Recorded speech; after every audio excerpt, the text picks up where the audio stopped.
Masuk Mbah. Masya Allah, sehat ya?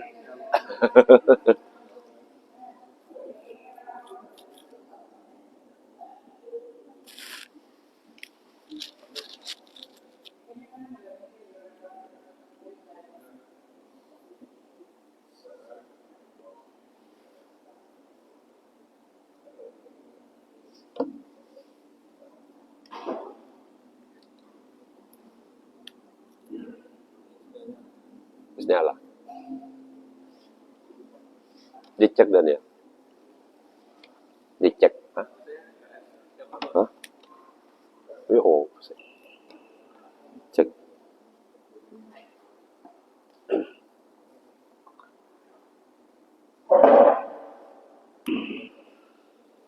مولاي صل وسلم دائما أبدا على حبيبك خير الخلق كلهم مولاي صل وسلم دائما أبدا على حبيبك خير الخلق كلهم هو الحبيب الذي ترجى شفاعته لكل هول من الأهوال مقتحم مولاي صل وسلم دائما أبدا على حبيبك خير الخلق كلهم يا رب بالمصطفى بلغ مقاصدنا واغفر لنا ما مضى يا واسع الكرم. Assalamualaikum warahmatullahi wabarakatuh. Bismillah walhamdulillah wassalatu wassalamu ala rasulillah sayyidina Muhammad ibn Abdillah wa ala alihi wa sahbihi wa man walah la hawla wa la quwata illa billah ma ba'du.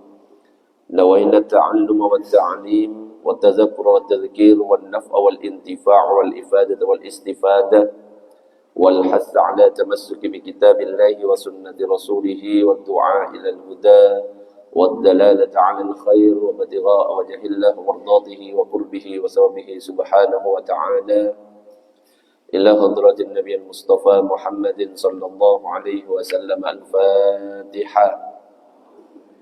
أعوذ بالله من الشيطان الرجيم. بسم الله الرحمن الرحيم. الحمد لله رب العالمين الرحمن الرحيم مالك يوم الدين إياك نعبد وإياك نستعين اهدنا الصراط المستقيم صراط الذين أنعمت عليهم غير المغضوب عليهم ولا الضالين آمين.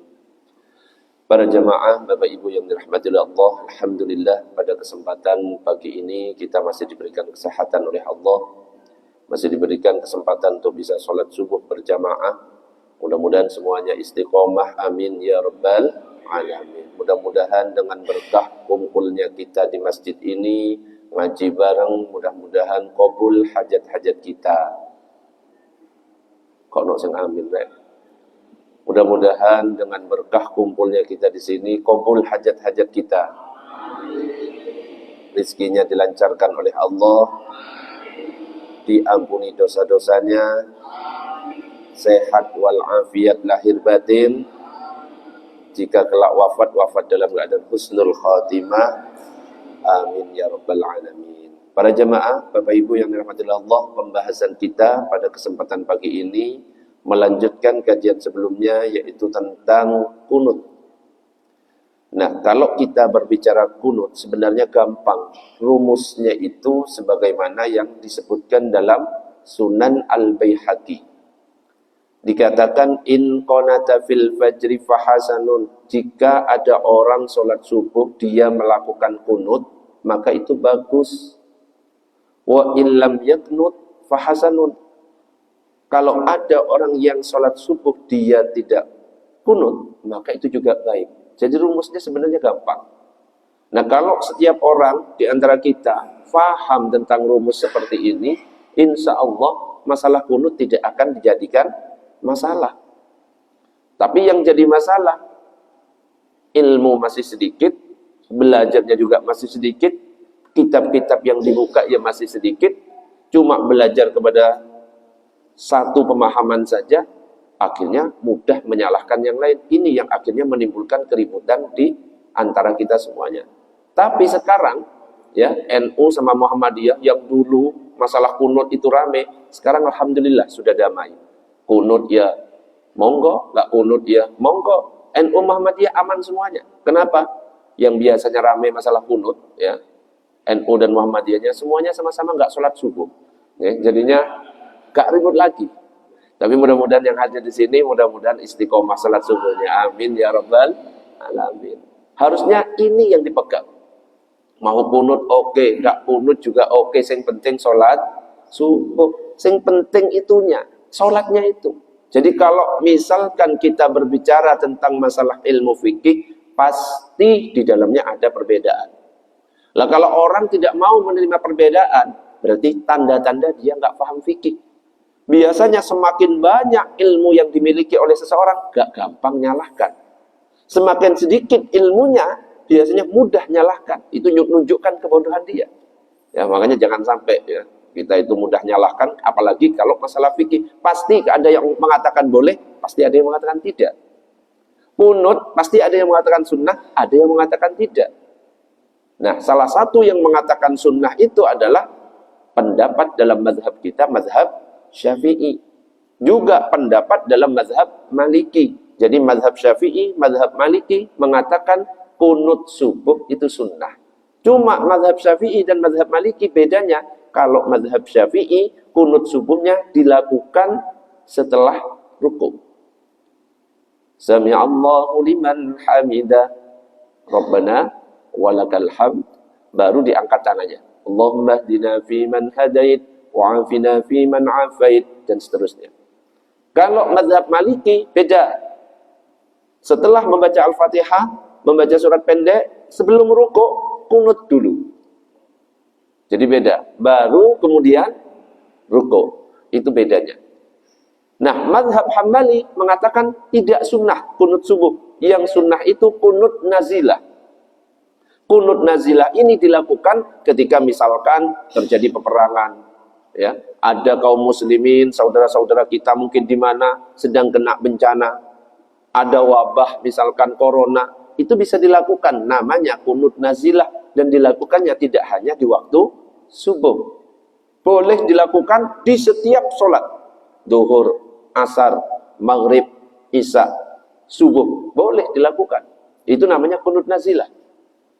Ada lagi mazhab Hanafi mengatakan tidak sunnah untuk kunut subuh. Tapi di antara 4 mazhab yang berbeda, sudah, nggak ada masalah. Ya. Para ulama itu kalau beda, wis biasa. Pasti akan saling menghormati, ngerti. Sebagai contoh misalkan Syekh Abdurrahman As-Sudais. Tahu Syekh Sudais? Imam mana itu? Imam mana? Masjid Al-Akbar ya? Bukan. Syekh Sudais imam mana? Mekah. Syekh Sudais ketika ngimami ya. Ketika ngimami Syekh Sudais ya misalkan di maghrib, isya, subuh, bismillahnya nggak pernah dikeraskan. Karena di sana itu menganut mazhab Hambali. Bismillahirrahmanirrahim. Langsung alhamdulillahirabbil alamin. Tapi suatu ketika pernah datang ke Masjid Istiqlal. Ada yang pernah lihat YouTube-nya? Tiba-tiba di rakaat pertama Bismillahirrahmanirrahim. Itu menunjukkan ketinggian ilmunya, ngerti. Ya, karena faham mayoritas di Indonesia, terutama di Masjid Istiqlal pada waktu itu adalah bermadzhab Syafi'i, untuk menghormati beliau langsung mengucapkan bismillah secara jahar. Dan ini pernah dilakukan oleh Imam Syafi'i. Ketika Imam Syafi'i melewati sebuah perkampungan di mana di situ itu bermadzhab Hanafi semuanya. Madzhab Hanafi enggak kunut subuh. Kebetulan waktu itu di waktu sholat subuh, Imam Syafi'i mampir beserta santri-santrinya masuk sholat di situ. Jamaah melihat, loh kok ada Imam Syafi'i? Enggak ada yang berani jadi imam. Akhirnya dipersilahkan Imam Syafi'i untuk jadi imam. Santri-santrinya Imam Syafi'i, wah ini akan jadi sejarah ini. Ya, akan kunut ini orang-orang yang bermadzhab Hanafi. Ternyata apa? Imam Syafi'i ketika sholat subuh nyampe di rakaat kedua setelah sami Allahu liman hamidah tidak kunut. Ditanya oleh santri-santrinya, wahai imam, engkau kan mensunnahkan kunut subuh, kenapa engkau kok tidak kunut subuh pada waktu itu?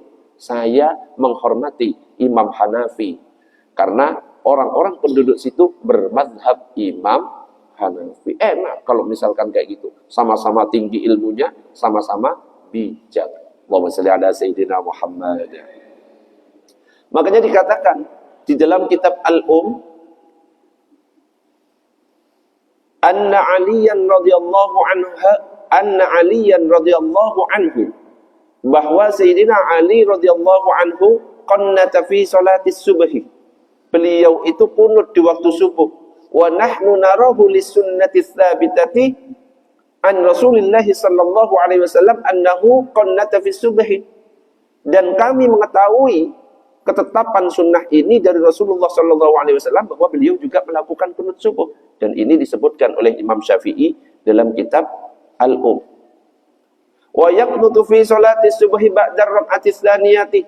Dan kunut subuh itu dilakukan setelah rakaat kedua, tentunya setelah bangun dari rukuk.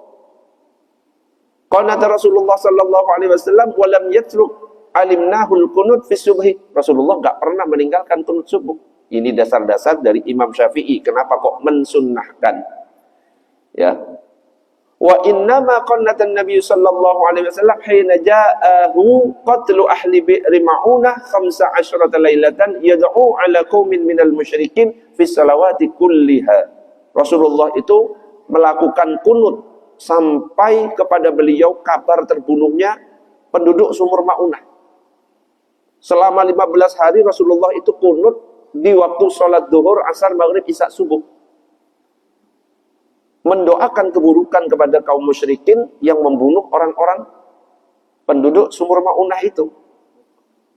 Akhirnya Rasulullah itu tegur, ya nek kunut itu cok isinya jangan untuk melaknat orang. Makanya akhirnya berubah, Allahumma hdini fiman hadait wa afini fiman afait wa tawallani fiman tawallait wa barik li fima a'tait, dan seterusnya. Dan dikatakan oleh Imam Syafi'i 15 kunut yang dilakukan, kunut nazilah itu ditinggalkan. Dan Imam Syafi'i mengatakan, tapi saya tidak mengetahui, bahkan saya tahu Imam Syafi'i tidak meninggalkan, khusus subuhnya tetap dilakukan. Nah, ini dasar-dasar yang diambil oleh Imam Syafi'i, yang pada akhirnya Imam Syafi'i itu mengatakan bahwa kunut subuh itu hukumnya sunnah aba'ad. Sunnah itu ada dua. Ada aba'ad, ada hayat. Kalau aba'ad adalah sunnah yang kalau ditinggal, disunnahkan untuk sujud sahwi. Contohnya, lupa tahiyat awal, lupa kunut subuh, maka dianjurkan sujud sahwi. Ada lagi sunnah hayat. Kalau sunnah hayat lupa, tidak dianjurkan sujud sahwi. Contoh, sunnah hayat itu contohnya membaca surat pendek, lupa, nggak usah sujud sahwi. Iftitah, lupa, nggak usah sujud sahwi. Jadi sunnah itu ada dua, aba'ad dan hayat. Itu kalau dalam pendapat mazhab Syafi'i. Bahkan Imam Nawawi dalam syarah Muslim itu mengatakan mazhabus Syafi'i rahimahullah annal kunuta masnunun. Dalam mazhab Syafi'i dikatakan bahwa kunut itu sunnah fi sholatis subhi daiman, di dalam sholat subuh selamanya. Wa amma ghairuha falahu fihi salasatu aqwal. Adapun selain kunut subuh masih ada perbedaan pendapat. Di sini disebutkan 3 pendapat. As-sahihul masyhur, yang sahih dan masyhur, annahu in nazalat nazilatun ka'aduwin wa qahtin wa wabain wa atasin wa dararin zahirin fil muslimin wa nahwi dzalika qanatu fi jami'i shalawatil maktubah wa illa fala. Nah, ini tentang kunut nazilah. Jadi kita boleh kalau misalkan terjadi paceklik, ada musuh, ada wabah penyakit, ada kehausan atau petaka atau lain-lainnya, boleh kita melakukan kunut, namanya kunut nazilah, dan bisa dilakukan di setiap sholat. Allahumma salli ala Sayyidina Muhammad. Itu tentang kunut dalam mazhab Syafi'i. Terus ada yang perlu kita perhatikan. Wa fi istihbabil jahri bil kunut fi sholatil jahriyati wajhani. Bahwa kita itu dianjurkan untuk yajharu, mengeraskan bacaan kunut itu. Kalau misalkan kita membacanya di sholat jahar, wa yustahabbu raf'ul yadaini fihi, dianjurkan mengangkat kedua tangan, wala yamsahul wajhah, dan tidak dianjurkan mengusap wajah. Makruh hukumnya. Oke, Bapak Ibu, kalau misalkan habis kunut, wa sallallahu ala sayyidina Muhammadin nabiyil ummi wa ala alihi wa sahbihi wa sallam. Wajah nggak perlu diusap, langsung turun. Apalagi kalau yang diusap di sebelahnya, itu tambah kurang ajar. Okay? Ya, jadi nggak usah. Hukumnya makruh. Beda dengan doa. Kalau doa diusap, monggo. Tapi kalau dalam mazhab Syafi'i tidak dianjurkan mengusap wajah. Dan untuk doa yang dibaca, yang dianjurkan kalau dalam mazhab Syafi'i adalah doa seperti Allahumma hdini fiman hadait. Itu yang masyhur dalam mazhab Syafi'i. Tetapi di sini dikatakan annahu la yata'ayyanu fihi du'aun makhsusun. Tidak ditentukan harus membaca Allahumma hdini fiman hadait. Bal yahsulu bikulli du'ain, tetapi kalau seandainya ada orang nggak hafal membaca Allahumma hdini fiman hadait dan seterusnya, boleh membaca doa-doa yang lain. Jadi kalau nggak hafal, Bapak Ibu pengen kunut, boleh membaca Rabbana atina fid dunya hasanah wa fil akhirati hasanah wa qina azabannar. Boleh. Tapi dikatakan di sini annahu la yasulu illa bidu'ail masyhur, ada yang mengatakan bahwa tidak akan hasil kecuali dengan membaca Allahumma hdini. Itu pendapat yang lain. Jadi intinya kita jangan terlalu kenceng. Ada orang pengen kunut kok nggak hafal, monggo silahkan dibaca yang lain. Allahumma gfirli ya ghafur, boleh. Allahumma hdini fiman hadait, boleh. Tapi untuk imam, jika ngimami kemudian kunut, jangan lupa dibentuk jamak. Okay? Jangan Allahumma hdini. Termasuk doa-doa yang lain. Doa habis sholat atau doa bersama seperti ini, diusahakan bentuknya jamak. Pernah saya sampaikan di sini, karena kalau misalkan kita berdoa tapi dikhususkan untuk diri sendiri, maka kata Nabi dalam sebuah hadis dikatakan bahwa orang itu pengkhianat. Jadi kalau doa diikutkan juga jamaahnya. Kalau bisa, ya yang biasanya belakangnya na itu. Rabbana atina fid dunya hasanah. Rabbana zolamna. Nah itu semuanya kami, ya kami. Jangan doa untuk diri sendiri. Contoh, Allahumma gfir li wali walidayya warhamhuma kama rabbayani shaghira. Itu untuk diri sendiri. Allahumma gfirli, ya Allah ampunilah aku, terus diamini oleh jamaah. Itu kurang pas. Jadi kalau bisa harus jamaah juga diikutkan dalam doa. Makanya harus diubah bentuknya. Allahumma gfirli berubah menjadi Allahumma gfir lana waliwa lidina.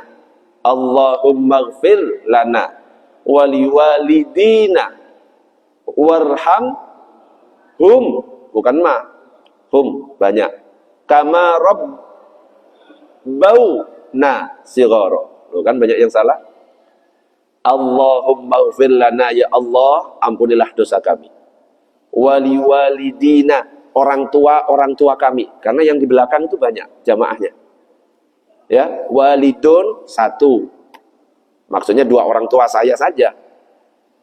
Kalau walidaini ya dua orang tua ya, orang punya orang tua. Kalau walidina orang tua banyak. Makanya bentuk jamaknya Allahumma gfir lana waliwalidina warhamhum, bukan huma. Kalau huma dua, hum banyak. Makanya kalau misalkan ada orang meninggal, Allahumma gfir lahum, banyak misalkan yang meninggal. Allahumma gfir lahum warhamhum wa'afihim wa'fu anhum. Itu kalau banyak yang didoakan, jamaah yang didoakan banyak pakai hum. Begitu juga ketika doa Allahumma gfir lana waliwalidina warhamhum kama rabbawna, itu bentuk jamak juga. Sighara bukan saghira, baru itu bentuk jamak. Ustaz kok susah? Ya sudah, nggak usah doa itu, doa yang lain yang memang mudah, yang simple aja, yang pilih yang ada nananya wis aman. Nah, jadi itu kalau pendapat dalam mazhab Syafi'i. Apakah ada dalilnya? Hadis misalnya ada. Jadi mazhab Syafi'i menggunakan dalil hadis ini. Wa an Anas bin Malik qala ma zala Rasulullah sallallahu alaihi wasallam yaqnutu fil fajr hatta faraqad dunya. Rawahu Ahmad wal Bazzar. Dikatakan Rasulullah Sallallahu Alaihi Wasallam itu senantiasa melakukan kunut subuh di waktu fajar sampai beliau meninggal dunia. Dan dikatakan oleh Al-Hafidh Al-Haythami, para perawinya adalah terpercaya. Warijaluhu mausukun, terpercaya. Maka dari itu akhirnya diambil hukumnya adalah sunnah. Tapi tidak boleh menyalahkan pendapat yang mengatakan tidak sunnah. Karena kadang-kadang ada sebuah hadis, tapi pendapat ulama beda tentang hadis itu. Ada ulama A mengatakan hadis ini sahih, ada ulama B mengatakan hadis ini dhaif. Akhirnya hukumnya beda. Ada yang mengatakan kunut subuh sunnah, ada yang mengatakan kunut subuh tidak sunnah. Nggak perlu dilihat sunnah tidak sunnahnya, yang penting kita sholat subuh selesai. Setuju? Allahumma shalli ala sayyidina Muhammad. Oke, sebelum dilanjut, ada pertanyaan. Monggo kalau ada pertanyaan, silahkan. Monggo. Ada pertanyaan? Waalaikumsalam warahmatullahi wabarakatuh.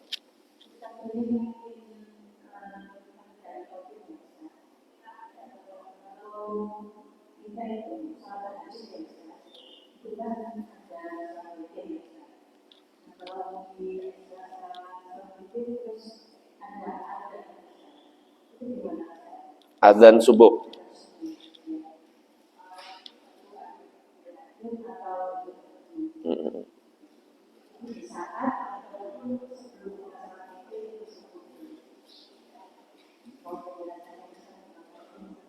Ya. Waalaikumsalam warahmatullahi wabarakatuh. Oke, tentang sholat tahajud dan sholat witir, coba sedikit mereview. Oh belum sih. Sholat tahajud minimal berapa rakaat? 2. Maksimal berapa rakaat? Berapa? Banyak. Berapa bu? 8. Iki kok bingung, jangan-jangan gak ono sing sholat tahajud iki ya. Pak, ulang. Sholat tahajud minimal berapa rakaat? 2. Nek 2-nya hafal semuanya, paling kayaknya minimalis semuanya. Oke. Maksimal berapa?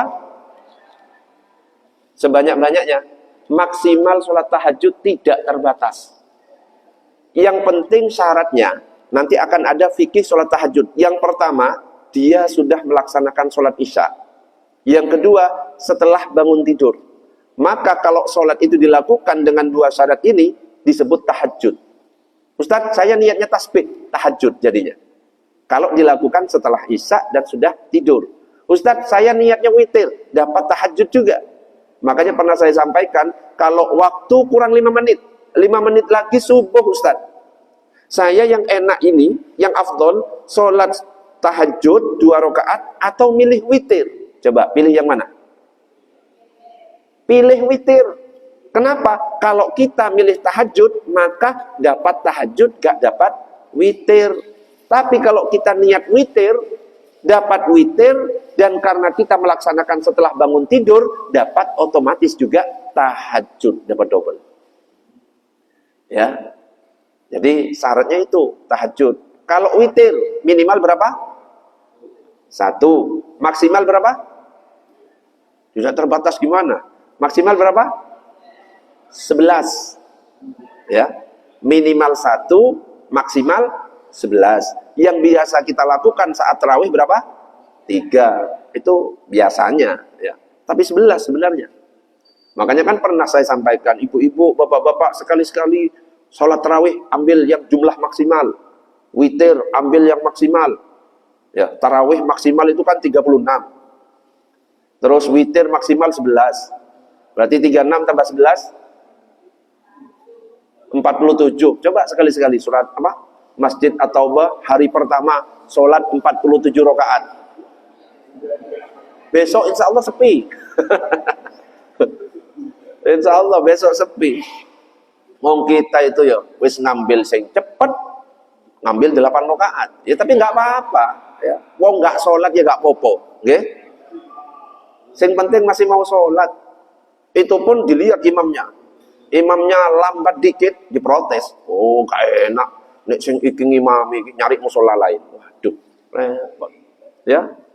Kurang afdol. Pengennya yang nyambung itu. Bismillahirrahmanirrahim. Alhamdulillahirabbil alamin arrahmanir rahim maliki yaumiddin iyyaka na'budu wa iyyaka nasta'in. Ihdinas siratal mustaqim siratal ladzina an'amta 'alaihim ghairil maghdubi 'alaihim waladdallin. Amin. Boleh nggak baca Al-Fatihah disambung seperti itu? Halo, boleh Pak? Enggak? Boleh, cuma kurang afdol. Yang afdol Al-Fatihah yang dibaca itu dipotong-potong setiap ayat. Kenapa? Itu obrolan kita dengan Allah. Setiap bacaan Al-Fatihah, setiap ayat Allah itu jawab. Alhamdulillahirabbil alamin. Allah itu jawab. Nah, lihat hambaku memujiku. Gitu. Ar-Rahmanir Rahim. Lihat. Dibangga-banggakan kepada malaikat. Bayangkan, ngimaminya cepat. Alhamdulillahirabbil alamin. Allah mau bilang, belum sempat. Tapi itu justru yang kita suka. Nah, kalau saya diundang menyesuaikan, Ustadz, sholatnya 8. Pernah, saya itu ngimami di NU, di Muhammadiyah. Ya pernah. Biasanya langsung didatangi oleh takmirnya. Ustadz, mohon maaf, sholatnya 8. Langsung di dalam hati saya itu, yes, gitu langsung. Ya. Nek saya itu ya yes saya, berapa saja. Nek 8 ya agak lambat, nek 23 ya agak cepat, kan gitu. Oke. Bagaimana kalau misalkan kita lagi sholat, kok tiba-tiba azan, gitu ya? Kalau sholatnya sudah berjalan 1 rakaat, lanjutkan sampai selesai. Kalau sholat kita baru takbiratul ihram, belum rukuk sama sekali, kok azan, selesai. Berhenti. Sama ketika kita lagi sholat, kok tiba-tiba iqomah. Itu dirinci menjadi 2 perincian. Lagi sholat sunnah, qobliyah, iqomah. Pernah kayak gitu. Itu dilanjut atau berhenti? Dilihat sholat kita sampai di mana. Kalau sholat kita sudah hampir selesai, lanjutkan. Tapi kalau sholat kita baru takbir, Allahu Akbar, Allahu Akbar, Allahu Akbar, batalkan. Langsung bergabung kepada imam yang mau melaksanakan sholat berjamaah. Bisa dipahami? Oke. Ada pertanyaan yang lain? Monggo, silakan. Monggo, silakan. Digeser mic-nya ke belakang.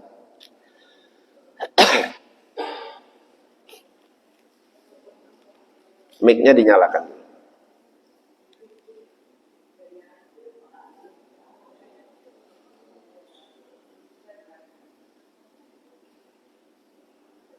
Mic-nya ibu-ibu mati.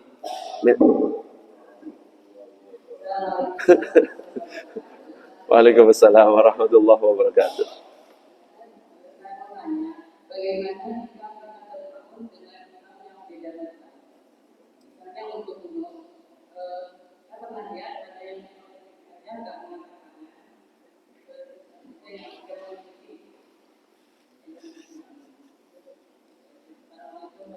Waalaikumsalam warahmatullahi wabarakatuh. Bagaimana kalau kita bermakmum kepada imam yang berbeda mazhab? Sebenarnya rumusnya gampang, supaya nggak ribut, supaya nggak menimbulkan fitnah. Innama ju'ilal imamu liyu'tamma bih. Imam itu dipilih untuk diikuti. Kalau kita sholat di tempat yang berkunut, ya kunut.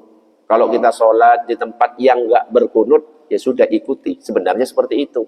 Tapi kan kadang-kadang ada yang nggak mengikuti, betul? Sholat di tempat yang berkunut cuma berdiri saja. Apakah boleh? Boleh. Kenapa? Itu masalah kesunahan. Yang nggak boleh itu kalau masalah rukun tidak mau ikut. Imam rukuk, gak mau rukuk. Gak. Imam sujud, gak mau. Itu batal. Tapi kalau mau masalah kesunahan, tidak masalah. Ibaratnya kalau kita lagi sholat di Mekah, di Masjidil Haram atau Masjid Nabawi, itu gak pakai kunut. Tapi biasanya di rakaat kedua agak lama sedikit.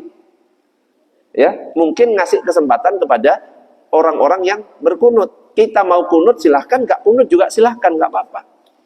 Ya, jadi nggak usah dipermasalahkan, nggak apa-apa. Tetap sah kalau masalah kesunahan.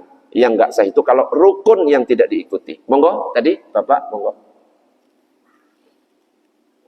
Untuk sholat Isra itu dilakukan dalam sholat itu atau di mana? Sholat Isra. Ya. Tentang sholat sunnah Isra. Ini dalilnya. Langsung tak keluarkan biar langsung jelas. Yuk, belum muncul. Nah. Tentang sholat sunnah Isra.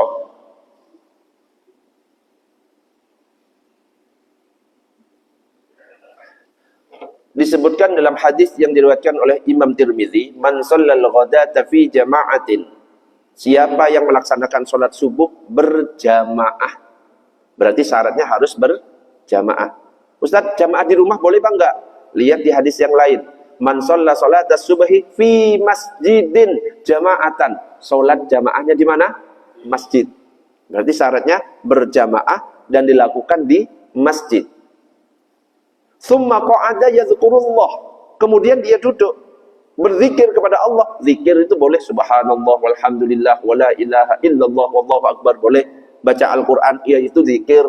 Ngaji seperti ini ya zikir. Yang penting tidak keluar dari masjid itu.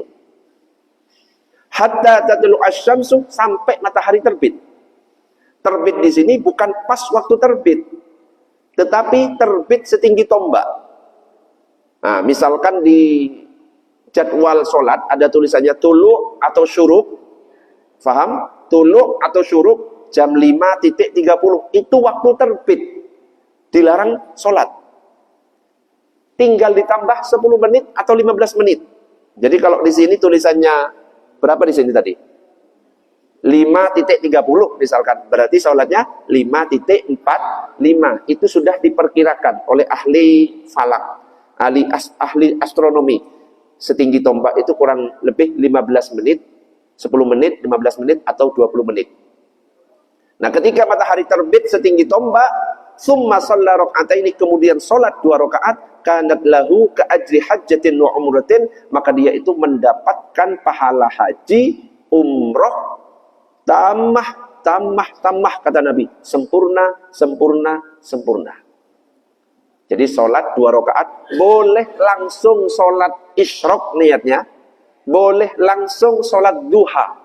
Karena ulama berbeda pendapat. Ada yang mengatakan sholat isyraq, sholat duha. Ada yang mengatakan sholat isyraq itu sholat duha awal. Dan ini disebutkan dalam pendapat ulama ini. Yang pertama mengatakan qala al-Ghazali, Imam Ghazali mengatakan bahwa sholat duha bukan sholat isyraq.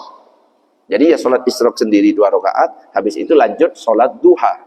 Ada yang mengatakan sholat duha ya sama dengan sholat isyraq, seperti dalam kitab Hasyiah Jamal, qauluhu wa qad duha wa hiya sholatul isyraq. Sholat duha ya sholat isyraq. Jadi ulama berbeda. Intinya yang penting lakukan sholat subuh berjamaah di masjid, kemudian zikir.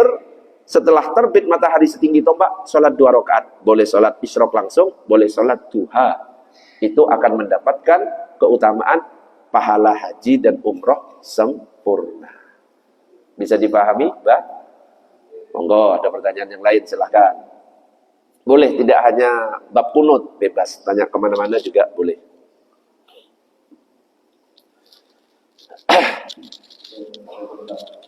Assalamualaikum warahmatullahi wabarakatuh.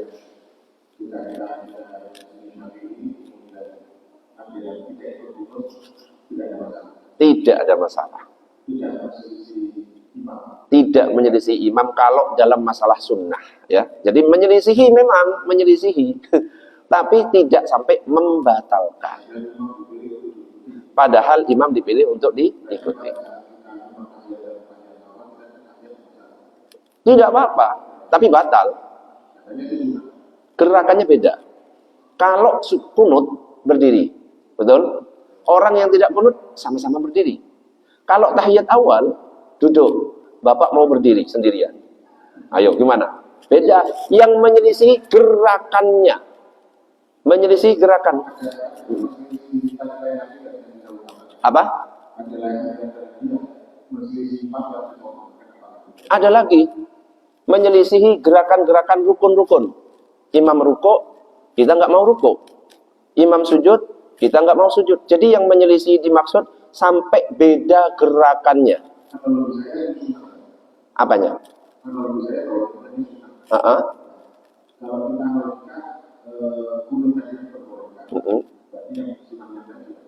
Oh, tidak bisa. Nggak bisa pakai analoginya Bapak, tapi pakai analoginya ulama. Okay? Kenapa? Dalam Al-Quran dikatakan fas'alu ahlad dzikri in kuntum la ta'lamun. Tanya kepada ulama jika tidak mengetahui. Nggak boleh pakai faham kita sendiri. Kalau kita memahami hadis sendiri atau menafsiri Al-Quran sendiri, man fassarul Quran bi ra'yihi muta'ammidan falyatabawwa maq'adahu minan nar. Menafsirkan Al-Quran, menafsirkan hadis dengan sengaja, pakai analogi sendiri, siapkan tempat duduk di neraka. Bahaya. Jadi ikuti ulama. Kalau ulama sudah mengatakan ada yang masalah kunut, sudah ada pembahasannya. Ya, masalah kunut, kalau ada yang tidak ikut kunut, tetap sah. Kenapa? Karena posisi sama-sama berdiri. Yang tidak sah, kalau dia sujud duluan. Imam kunut, dia sujud. Kan sunnah. Nah, beda loh ya. Antara tahiyat awal, dia tetap duduk, dia berdiri.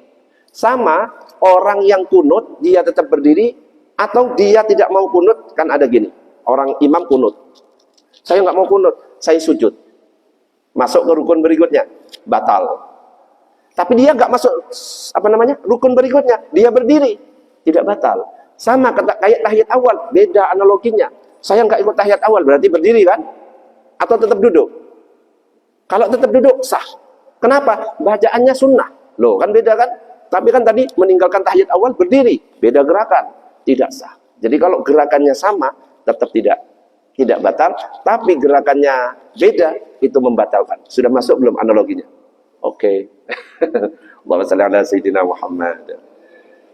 Ini bahaya. Nih, pakai analogi kita, ini bahaya. Ya. Bahaya. Lu kan ini sunnah.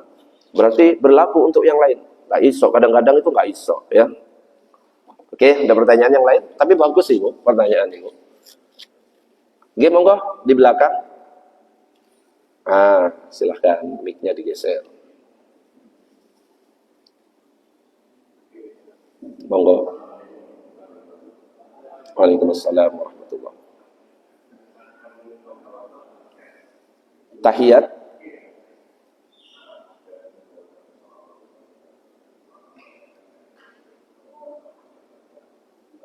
Tidak kedengaran Pak suaranya?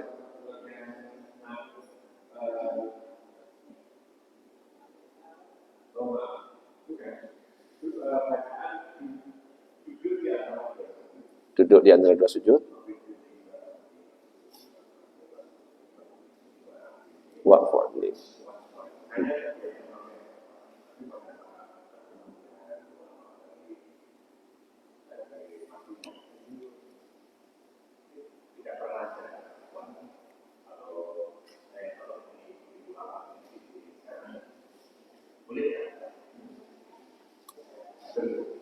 Ya, duduk di antara dua sujud. Oke, langsung dikeluarkan dalilnya biar langsung tahu. Kalau di Indonesia duduk di antara dua sujud biasanya Rabbighfirli warhamni wajburni warfa'ni warzuqni wahdini wa'afini wa'fu anni. Kemudian Abah tadi ngomong, saya dapat pencerahan dari ulama lain gak pakai wa'fu anni, apakah boleh? Gitu Bagai pertanyaannya, apakah boleh? Oke, kita lihat dulu hadisnya. Wa yustahabbu ay yaqula fi julusihi Allahumma ighfirli wajburni wa'afini warzuqni wahdini. Belum muncul lah. Kok enggak ngomong kamu?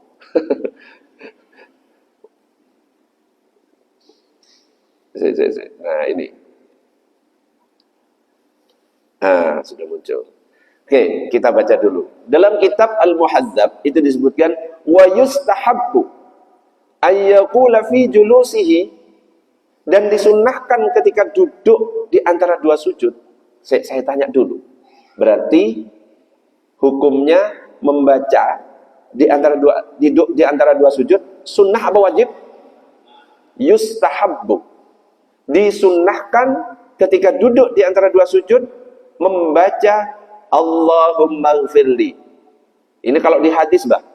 Allahumma ighfirli wajburni wa'afini warzuqni wahdini. Enggak ada wa'fu anninya.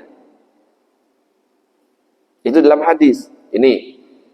Ani bin Abbasin anna Rasulullah sallallahu alaihi wasallam qala baina sajdatain. Rasulullah duduk di antara dua sujud fi salatil lail membaca Rabbighfirli warhamni warfa'ni warzuqni wahdini. Enggak pakai wa'fu anni. Itu salah satu riwayat. Apakah boleh kalau saya membaca ini? Ya boleh. Bagaimana kalau saya tambah wa'fu anni? Ya tambah boleh juga. Kenapa? Intinya diduduk di antara dua sujud berdoa. Apakah boleh kalau saya tidak membaca sama sekali? Ketika duduk di antara dua sujud, saya tidak baca apa-apa. Meneng. Tadi kan baca. Baca boleh. Nggak pakai wa'fu anni. Sekarang meneng. Nggak baca sama sekali. Boleh apa enggak? Kenapa kok boleh? Hukumnya sunnah. Ada tulisannya yustahabbu. Yang wajib dari duduk di antara dua sujud adalah gerakan duduknya. Jadi dalam sholat ada rukun qauli, ada rukun fi'li, ada rukun qalbi. Kalau rukun qalbi niat, tempatnya harus di hati. Ada rukun qauli, ucapan, artinya harus diucapkan. Contohnya membaca surat Al-Fatihah. Kalau kita bacanya dalam hati, nggak sah. Atau tidak baca sama sekali, tidak sah. Karena termasuk rukun qauli. Sama ketika takbiratul ihram, rukun qauli. Sama ketika salam, assalamualaikum warahmatullah, itu rukun qauli. Ketika salam ke kanan saja. Yang ke kiri hukumnya sunnah. Makanya kalau kita salam ke kanan kemudian buang angin, tetap sah. Ya, karena yang wajib itu yang kanan. Nolehnya sunnah. Nolehnya itu sunnah. Kalau ada orang mengucapkan salam, gak pakai noleh, assalamualaikum warahmatullah, sah. Karena masuk rukun ucapan atau rukun qauli. Begitu juga duduk di antara dua sujud, masuk rukun fi'li, perbuatan. Jadi yang dihitung gerakan duduknya. Sedangkan bacaannya Rabbighfirli warhamni wajburni warfa'ni warzuqni wahdini wa'afini wa'fu anni, atau bacaan Rabbighfirli warhamni warfa'ni warzuqni wahdini, itu adalah sunnah. Maka sah. Diem, sah, nggak pakai waqfu anni, sah pakai sah. Gitu, Pak. Oke. Allahumma shalli ala sayyidina Muhammad. Ada pertanyaan yang lain? Monggo, silakan. Oke, Mbak, silakan, Mbak. Mic-nya lagi.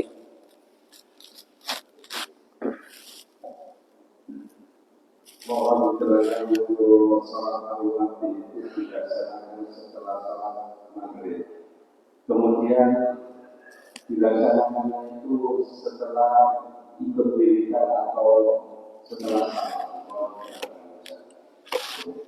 Waalaikumsalam warahmatullahi wabarakatuh. Oke, salat awwabin, kita buka hadisnya. Salat awwabin, ulama mengatakan dua pendapat. Saya belum muncul mah nih. Ya, tak keluarkan.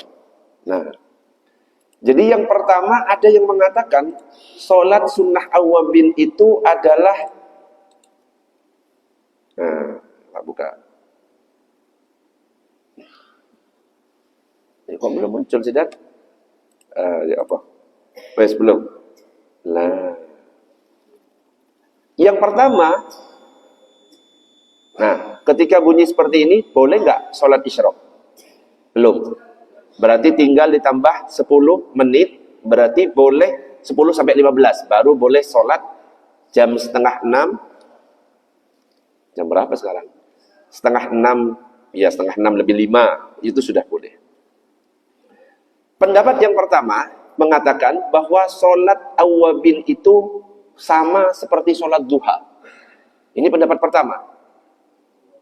Dan ini disebutkan dalam hadis, la yuhafizu ala sholatid duha illa awwabun wa hiya sholatul awwabin. Tidaklah menjaga sholat sunnah duha melainkan awwab atau orang yang kembali taat. Inilah sholat awwabin. Ini pendapat pertama. Jadi orang yang sholat duha itu sudah sholat awwabin. Pendapat yang kedua mengatakan, man shalla ba'dal maghribi sitta raka'atin lam yatakallam fima bainahunna bisu'in udilna lahu bi'ibadati sintai asrata sanatan. Barang siapa yang sholat 6 rakaat setelah maghrib, dia tidak berbicara kejelekan, sedikit pun enggak ngerasani orang, hingga dia selesai, maka dengan itu dia telah dihitung beribadah selama 12 tahun. Mungkin yang ditanya yang ini, betul? Ya, jadi ada dua pendapat. Kalau pendapat yang ini dilakukan setelah melaksanakan sholat maghrib, antara maghrib dan isya. Sholatnya jumlahnya berapa rakaat? 6 rakaat. Dipisah-pisah, 2, 2, 2. Gak boleh ngomong sing jelek-jelek. Wis fokus 2, 2, 2. Kapan melaksanakannya? Antara maghrib dan isya. Setelah sholat isya, setelah zikir, setelah ba'diyah, baru sholat 6 rakaat. Setelah itu, ya sudah, selesai. Insya Allah mendapatkan pahala ini. Ya, wallahu a'lam bishawab. Ada lagi pertanyaan? Monggo, monggo.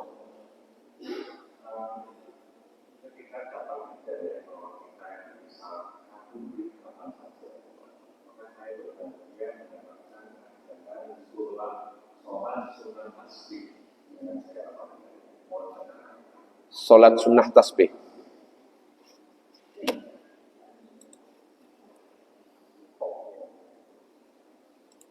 Salat tasbih. Iki kok salat macam-macam ya.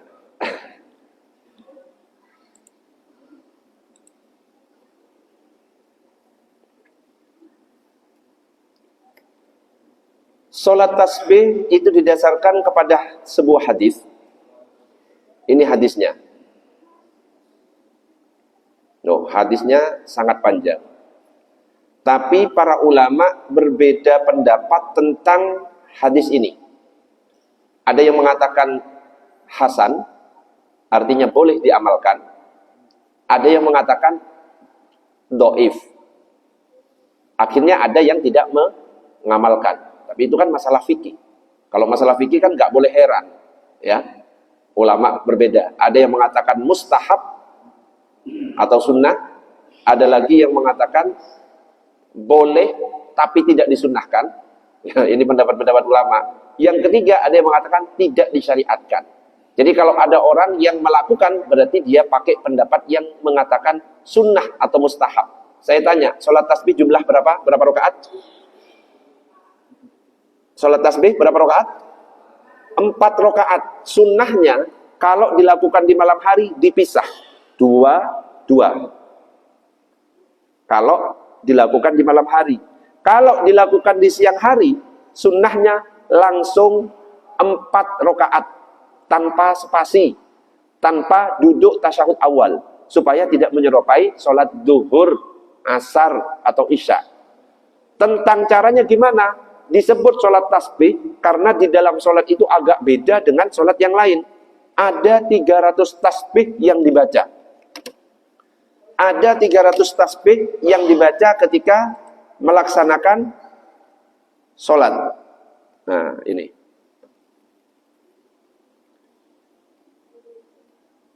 300 tasbih. Kapan 300 tasbih itu dibaca? Dan ulama juga beda-beda. Salah satunya ketika sholat rakaat pertama. 300 itu kita bagi 4. Karena ada 4 rakaat. Berarti 1 rakaatnya 75. Benar? 2 rakaat berarti 150. 4 rakaat berarti 300. 75 itu yang pertama, habis membaca Fatihah, habis membaca surat pendek, sebelum ruku baca subhanallah walhamdulillah wala ilaha illallah wallahu akbar. Mau lengkap la haula boleh, tapi nanti tambah lama sholatnya. Ya. Subhanallah walhamdulillah wala ilaha illallah wallahu akbar 15. Habis surat pendek. Kemudian ruku, Allahu akbar, baca bacaan ruku dulu. Subhana rabbiyal azimi wa bihamdi, subhana rabbiyal azimi wa bihamdi, subhana rabbiyal azimi wa bihamdi. Sebelum berdiri baca tasbih 10. Nah, baru i'tidal, sami'allahu liman hamida rabbana lakal hamd. Selesai itu sebelum sujud baca tasbih lagi 10. Nah, begitu juga sujud 10. Duduk di antara 2 sujud 10. Sujud lagi 10. Duduk istirahat sebelum berdiri. Biasanya kan dari rakaat 1 ke rakaat kedua ada duduk istirahat. Baca 10, totalnya 75, baru berdiri. Berikutnya 75, totalnya 300. Itu namanya sholat tasbih. Dikatakan orang yang mampu untuk sholat tasbih, lakukan setiap hari. Kalau nggak mampu setiap hari, lakukan seminggu sekali. Nggak mampu seminggu sekali, lakukan minimal sebulan sekali. Gak mampu sebulan sekali, setahun sekali. Gak mampu 1 tahun sekali, 1 abad sekali. Gak mampu, pokoknya seumur hidup minimal pernah melakukan. Itu kata Rasulullah SAW. Allahumma shalli ala Sayyidina Muhammad. Nanti ada pembahasan fikih sholat tasbih lebih rincinya. Okay? Tapi nanti, ini masih sedikit jawaban saja. Monggo, ada pertanyaan yang lain? Ini kan masih, monggo, pembahasan cara sholat. Nanti akan dibahas semuanya. Fikih sholat tahajud, fikih sholat witir, fikih sholat duha, sholat jenazah, semuanya akan dibahas. Cara wudhu, semuanya nanti. Waalaikumsalam.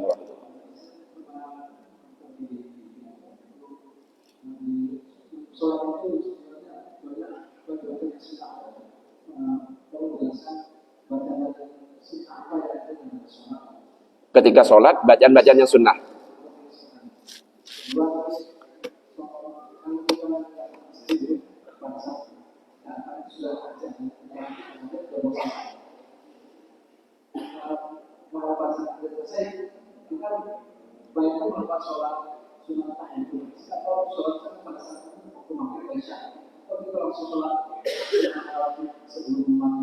Oh iya. Ya. Jadi sebenarnya dalam sholat itu bacaan itu banyak yang sunnah. Yang wajib itu cuma sedikit sebenarnya. Nah ini, saya tunjukkan bacaan yang wajib. Kayak nggak muncul ya? Iya, saya buka ini. Muncul kan?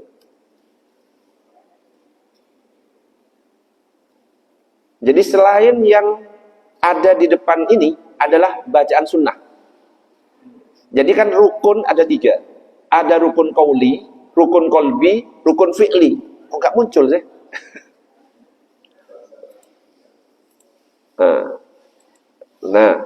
Nah ini. Rukun itu ada rukun qauli, bacaan. Ada rukun qalbi, hati. Kalau rukun qalbi itu cuma satu sebenarnya, niat. Kalau tertib itu kan urutan. Rukun fi'li, ini gerakan. Duduk, berdiri, rukuk, i'tidal, sujud. Duduk di antara 2 sujud, gerakan. Duduk membaca tahiyat akhir, gerakan. Kalau yang qauli, yang bacaan yang wajib adalah 1 takbiratul ihram, wajib. Wajib itu. Jadi kalau ada orang takbiratul ihram, dia cuma mengangkat tangan, gak pakai Allahu Akbar, sah atau tidak? Tidak sah. Karena rukun qauli harus diucapkan Allahu Akbar. Terus membaca Al-Fatihah. Al-Fatihah cuma diangan-angan dalam hati. Dibaca, tapi dalam hati. Sah atau tidak? Tidak sah. Minimal terdengar telinga sendiri. Fatihah. Terus sholawat, membaca tahiyat. At-tahiyatul mubarakatus sholawatut tayyibah. Wajib. Baca sholawatnya. Allahumma sholli ala sayyidina Muhammad. Mau nggak pakai sayyidina? Oke. Yang penting baca sholawat. Wajib. Salam pertama. Wajib. Selain ini, hukumnya sunnah. Oke Pak, oke? Berarti iftitah, sunnah. Kunut, sunnah. Bacaan rukuk, sunnah. Bacaan sujud, sunnah. Bacaan duduk di antara 2 sujud, sunnah. Apalagi? Sami Allahu liman hamidah, sunnah. Itu semuanya sunnah. Tapi meskipun sunnah, ya jangan ditinggal. Okay? Tetap. Karena apa? Sallu kama ra'aitumuni usolli. Salatlah kamu sebagaimana kamu melihat aku salat. Kata Nabi, tiru. Nabi itu melakukan sunnah-sunnah dan rukun-rukunnya. Lakukan semuanya kalau bisa. Gitu. Ada pertanyaan? Monggo, silakan. Waktu kurang 1 menit, silakan. Ya kan habis ya waktunya sholat. Monggo, 1 menit. Monggo, pertanyaan bebas, nggak harus sholat. Masalah poligami ya boleh. Ini kelak repot. Enggak mungkin ada yang mau nanya, Ustadz syaratnya itu apa? Harus izin istri pertama, kan tak jawab nanti gitu loh. Monggo ada pertanyaan? Kalau nggak ada ya tak akhiri. Soalnya kemarin di Majelis Al-Anwar ada yang nanya pembahasan tentang masalah kalau nikah itu boleh harus izin istri pertama atau tidak gitu. Harus izin apa enggak, Bu? Lah, Ibu, ikilah apa jawab. Mau nanya ibu-ibu, jawab. Bu, harus izin atau tidak? Harus. Diizinkan atau tidak? Harus, tidak. Wes ngono. Nek nanya bapak-bapak, izin enggak, Pak? Alah ngomong. Kak wani kok. Ada pertanyaan? Wes cukup? Ada. Kayaknya bunyi mic ini. Monggo. Oh, enggak, cuma bunyi aja. Oke. Ini sekarang agak beda. Yang disyutingi punggung. Punggung. Luar biasa. Monggo, sudah cukup ya? Berarti pembahasan hari ini tentang kunut. Berarti besok masih ada pembahasan sujud, duduk di antara 2 sujud, tasyahud dan salam. Sujud nanti yang akan kita bahas, apakah lutut duluan, apakah tangan duluan, bagaimana kalau dua-duanya, bagaimana kalau kepala duluan, ya itu akan pembahasan berikutnya. Tentang tasyahud, apakah ini gerak-gerak atau diem saja, itu nanti akan kita bahas di bulan depan insyaallah. Kita tutup dengan doa kafaratul majlis. Subhanakallahumma wa bihamdika asyhadu an la ilaha illa anta astaghfiruka wa atubu ilaik. Assalamualaikum warahmatullahi wabarakatuh.